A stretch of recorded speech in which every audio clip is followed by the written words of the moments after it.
welcome to Daily News Simplified. Here we take important articles from The Hindu and curate it as per the demand of UPSC Civil Services Examination. The topics for today's discussion are mentioned over your screen. So let's begin our session. The first topic for today's discussion is based on this article which appeared on the page number 10 of The Hindu. The context of this article is that the central government has opposed the Bihar government's decision to conduct a caste-based survey in the state of Bihar. The central government has filed an affidavit in Supreme Court citing that only the central government is entitled to conduct such a census. So proceeding with this topic, we will discuss what is a caste-based census and is a caste-based census constitutionally mandated? What is the rationale behind such a census and what is the need for a caste-based census? Finally, we will discuss what are the challenges associated in conducting a caste-based census in India. So, this topic is important for our GS Paper 1 Indian Society under the syllabus head Population and Associated Issues. The topic is also important for our GS Paper 2 Governance under the syllabus head Government Policies and Interventions. And this paper is equally important for GS Paper 2 Social Justice. So let us discuss what is the brief background of this caste-based census in Bihar. The state government of Bihar in the year 2022 decided to conduct a caste-based census. And ever since, it has become a hotbed of issues attracting various kind of legal implications and challenges. Nevertheless, the caste census by Bihar government commenced in January 2023. Regarding it, the Supreme Court dismissed a plea challenging Bihar caste survey in January 2023. The census commenced in January 2023 and recently the Bihar state government has said that it has concluded the census exercise. And Bihar is not the only state to have conducted such a caste survey. In the year 2015, Karnataka government had conducted a caste survey. However, the data of this survey was not released. Now, regarding this issue of caste survey, the Ministry of Home Affairs have filed an affidavit before the Supreme Court. The central government says that the power to conduct census is with the central government. This is because census is a union list subject in the 7th schedule of Indian Constitution, and thereby the central government can conduct census exercise under the Census Act 1948. So we all know that the central government conducts a census exercise after every 10 years. And the last such census was in the year 2011. And the census was to be conducted in the year 2021, but it was postponed due to the outbreak of COVID-19 pandemic. So what is a caste-based census? Caste-based census is the inclusion of caste-wise tabulation of India's population in the census exercise. That is, when we conduct census exercise, there would be a tabulation or a list of caste existing in India. So, the first such caste census in India was conducted in the year 1881, in the colonial period. And last such exercise to enumerate caste data was in the year 1931. The 1931 census was the last exercise to enumerate caste data. But after India gained independence, it was decided that as a matter of policy, the caste data would not be enumerated for all the populations, but except for scheduled caste and scheduled tribe. So, in the various census exercises of the Government of India, published from 1951 to the year 2011, India has counted and published caste data of scheduled caste and scheduled tribe. But apart from these two castes, the caste data of other backward class has not been published. Though an exercise in this regard was conducted in the year 2011 in the form of socio-economic and caste census, but the data gathered from socio-economic and caste census was not made public. So, if we talk about a comprehensive caste data in India, the last such data with the government is from the year 1931. And such a data is quite outdated.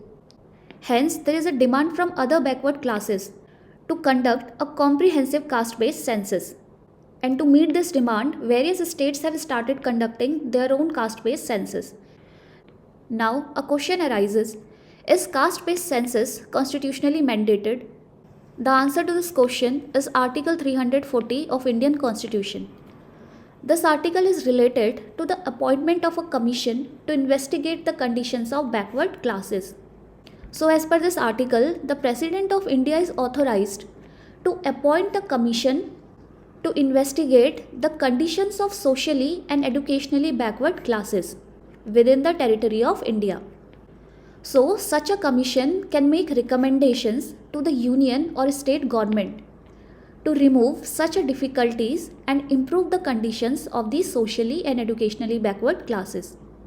So under this article, a few commissions have been appointed to investigate the conditions of backward classes.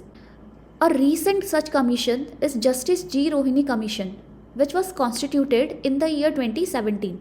So this commission submitted a report on the subcategorization of other backward classes. Now let us see what is the rationale behind conducting such a caste census. Caste, as we know, is a deeply rooted or a deeply entrenched social structure which is present in India since centuries.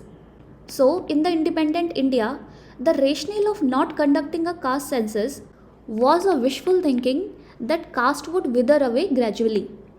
But as we know, the caste-based inequalities or the caste-based manifestations still exist in the Indian society.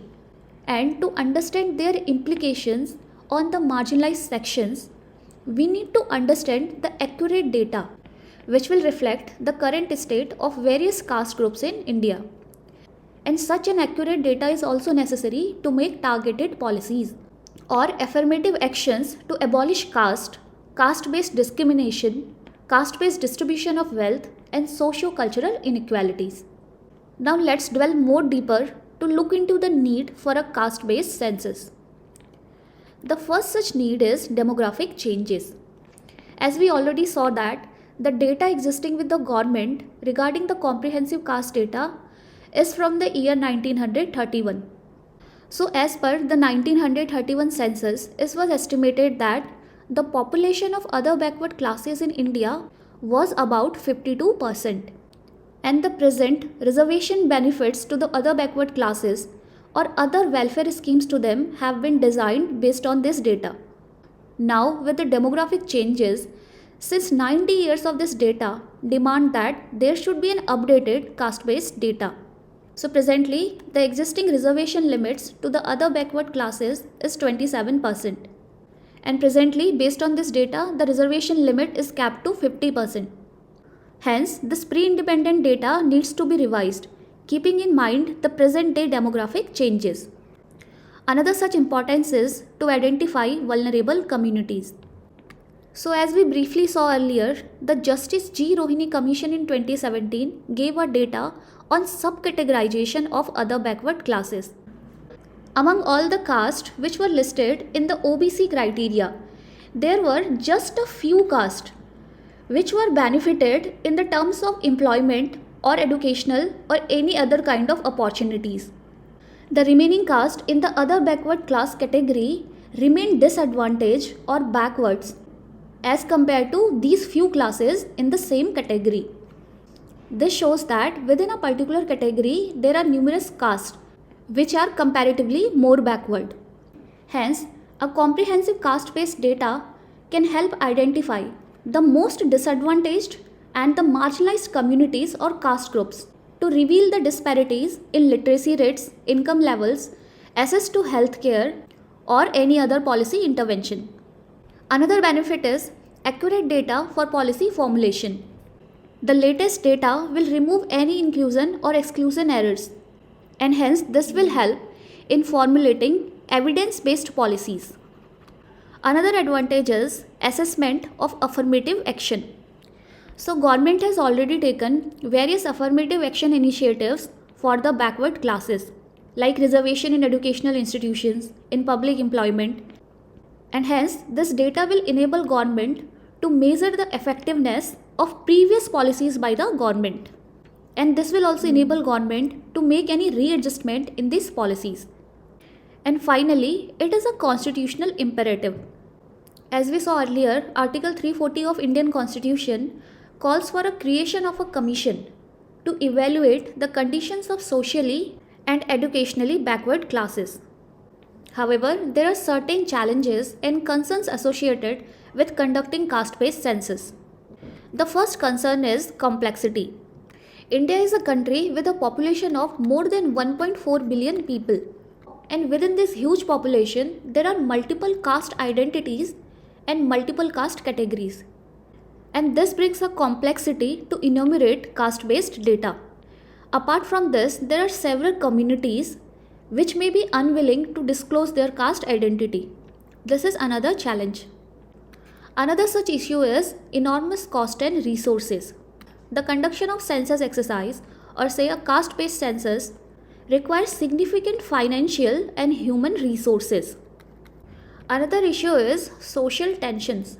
As caste is a sensitive issue in the country, so there are chances that conduction of such a census may lead to a heightened social tension and conflicts.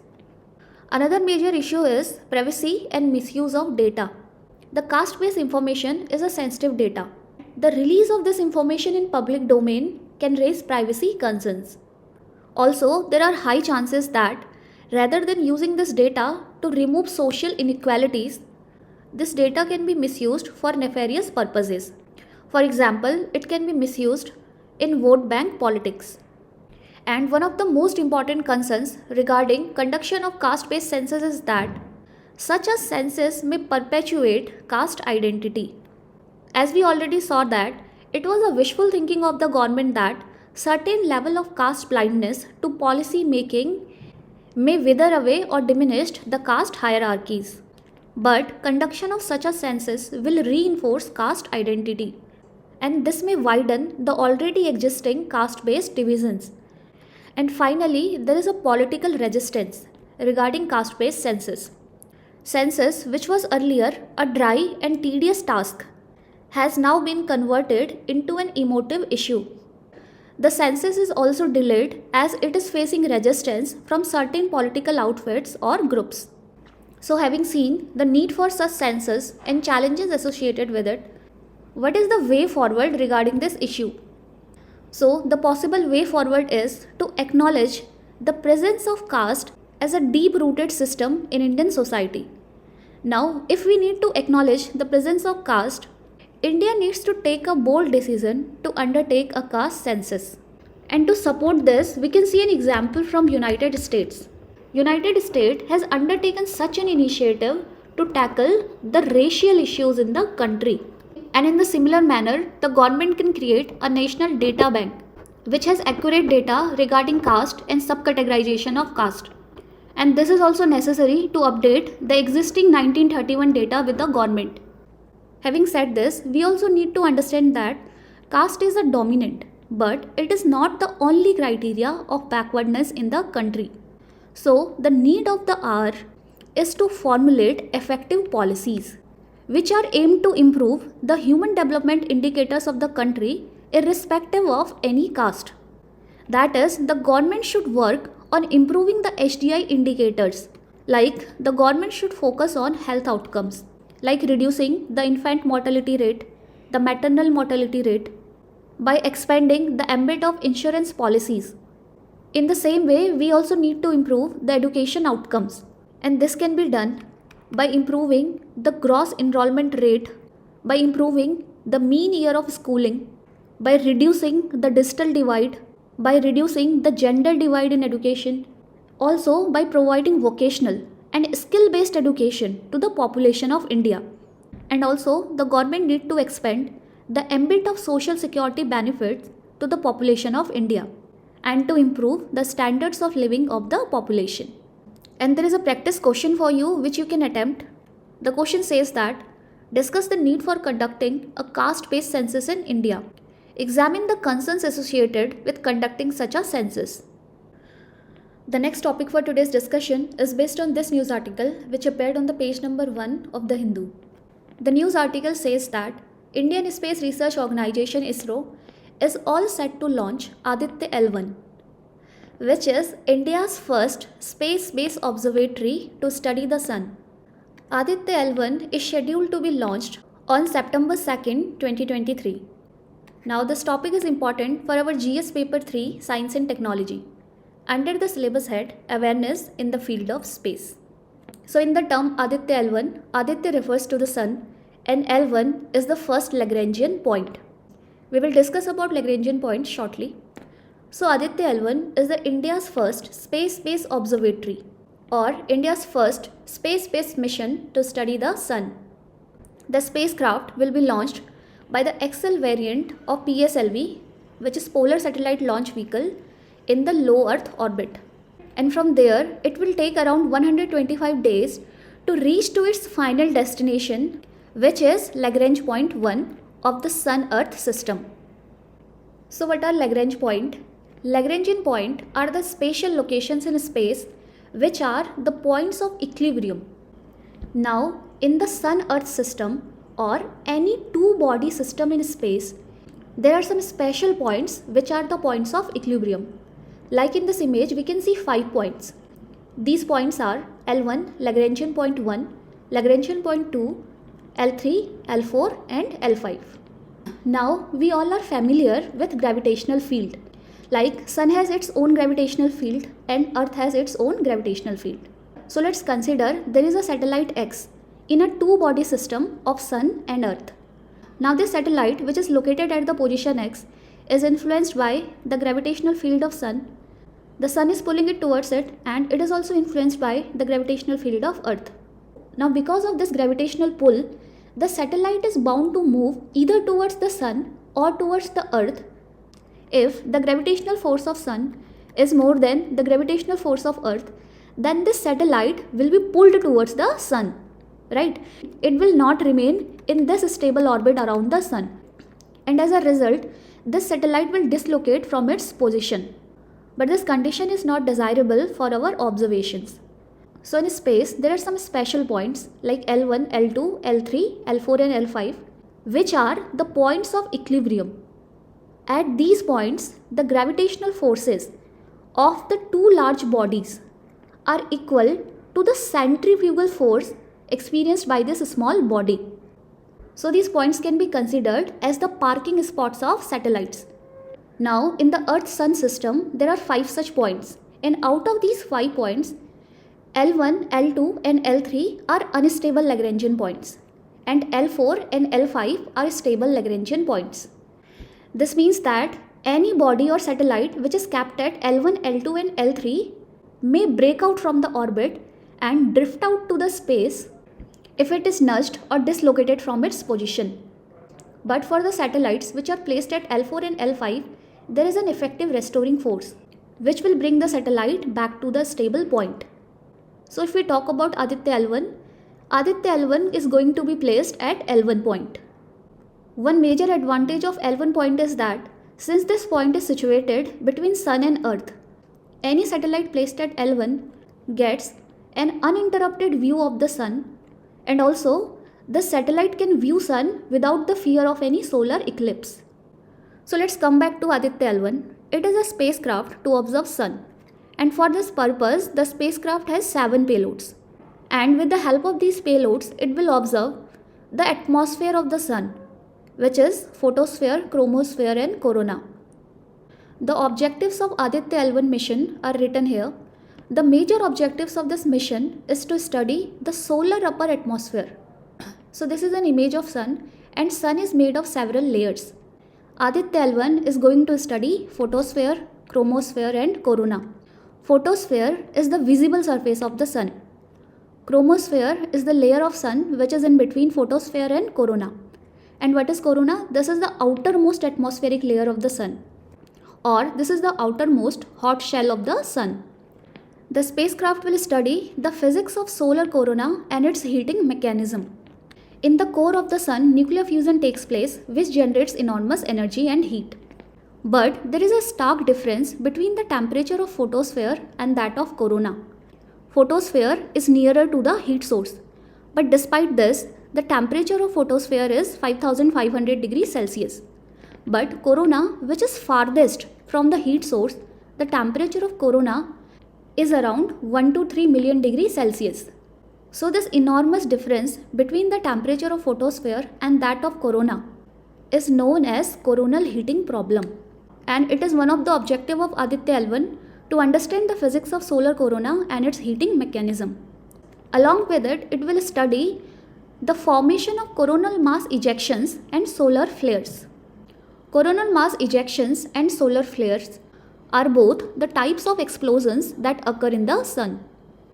Coronal mass ejections are the giant cloud of particles or the giant clouds of plasma.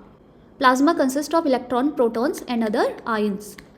Whereas solar flares are the energetic flashes or outbursts of light.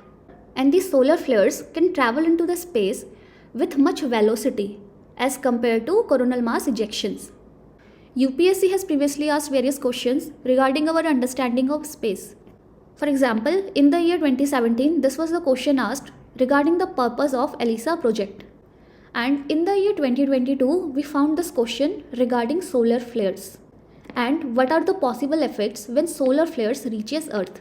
So, what is the significance of this mission? This mission will increase our understanding regarding the effect of sun on Earth and its surroundings. It will study the solar upper atmosphere and its dynamics, and will understand the physics of solar corona and its heating mechanism. And this will also boost our understanding regarding coronal mass ejection, solar flares, dynamics of space weather, and propagation of solar particles and magnetic fields. The final topic for today's discussion is based on this article, which appeared on the page number 14 of The Hindu. So the context of this news is that Moody Investor Services, which is an international credit ratings organization, has released a report which says that India's growing population can help boost its labor force, but it is not enough to make the economy stronger.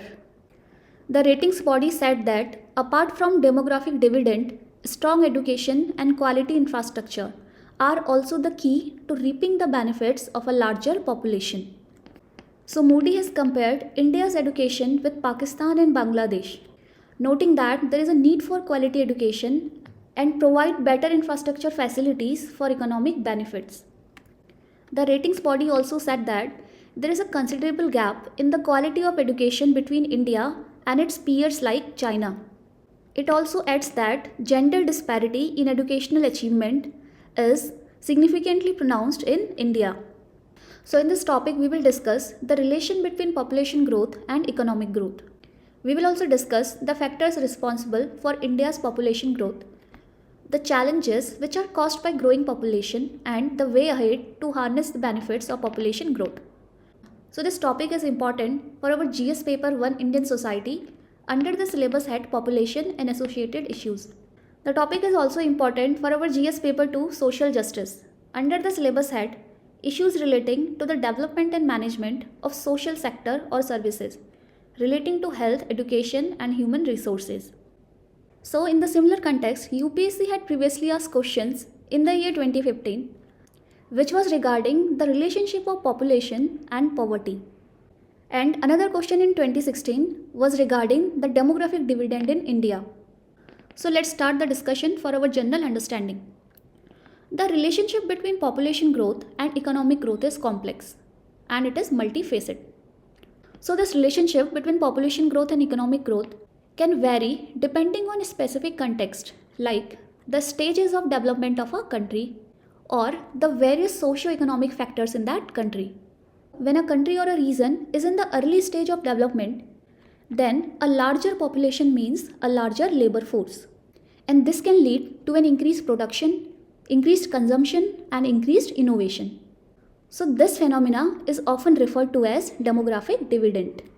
That is when the ratio of working age individuals is more than that of the dependents. This will create a favorable environment for economic expansion. So in this context, growing population will provide a growing labor force and it will provide a human capital. But a growing population will only provide a productive labor force when it is properly educated and skilled. So for a population to positively impact economic growth, there must be adequate investment in education, healthcare, skill development. Also, the presence of a larger population can lead to increased consumption and demand for goods and services, and this can stimulate economic growth. Further, population growth may lead to urbanization, and this movement of labor to the urban areas will lead to increased productivity. This is because of the factors like economies of scale, increased infrastructural growth, and better access to markets. However, there is another aspect of population growth. If there is a rapid population growth without any economic growth, then in that condition, it will lead to resource constraints and negative impacts in the economy, and which will lead to shortages of these resources and negative impact on the economy in the longer run. Another aspect is demographic transition. So, as the economy moves from early stages to the developed stages, then the standards of living improve and the birth rate of that region decline. So, this would mean a lower population growth. Now, during this stage of demographic transition, the economic growth of a country may increase or accelerate because the number of dependents have decreased. Another aspect is aging population. In advanced economies, the birth rate decreases whereas the life expectancy increases. And this can lead to an aging population. And this may result in a lower working age population. So, this relationship between population growth and economic growth is also influenced by the quality of institutions and policies. Say in the case of India, where there is a large population. But as the report highlighted that there is a considerable gap in the quality of education, or there is a gender disparity in upper secondary education. So in this case, these disparities will directly impact the economic growth. Hence, the essence of the article is that mere population growth is not a panacea. So in order to tap this demographic dividend which India has, India needs investment in strong education and quality infrastructure.